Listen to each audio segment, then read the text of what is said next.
Hello नमस्ते, मी उज्ज्वला आणि आज आहे संकष्टी आणि तुम्हाला संकष्टीच्या खूप खूप शुभेच्छा। आणि त्याच निमित्ताने मी माझ्या पहिल्या मिनी ब्लॉगला सुरुवात करत आहे। आणि आता बघा देवाची पूजाही करून झालेली आहे आणि त्या निमित्ताने मी आमच्या दोघांचा म्हणजे माझा आणि माझ्या आऊंचा उपवास असल्याने इथे खिचडी केली होती आणि इथे जीवन पण त्याची खिचडी एन्जॉय करत होता, तो पण ग्रिलमध्ये बसून, त्याला इथेच बसून खायला खूप आवडतं।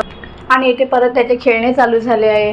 आता आऊ आल्यावर आम्ही दुपारच्या उपवासाचा फराळ करून घेतला आणि इथे पण जीवन दही एन्जॉय करत होता, त्याला दही खायला खूप आवडतं, जास्त नाही पण थोडंफार आम्ही त्याला देतो दुपारच्या जेवणाच्या वेळी, उन्हाळा असल्या कारणाने।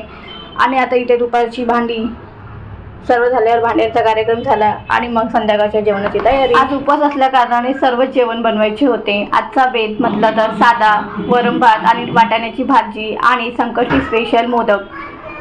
आता मी मोदक करून उकडायला ठेवले आहेत, कारण आज मोदकाचा नैवेद्य दाखवायचा होता। आणि बाजूलाच आपण मस्त अशी पापड भाजून घेत आहोत। आता भांडी घासून झाल्यावर बाप्पाची छान अशी पूजा करून बाप्पाला नैवेद्य दाखवला आणि इथे काही आमचे जीवन समूह आवरे ना, त्यांनी शेवटी ताटातला एक मोदक उचलून खाल्लाच। चला मग भेटूया आपण पुन्हा एकदा नवीन मिनी ब्लॉगमध्ये, तोपर्यंत बाय।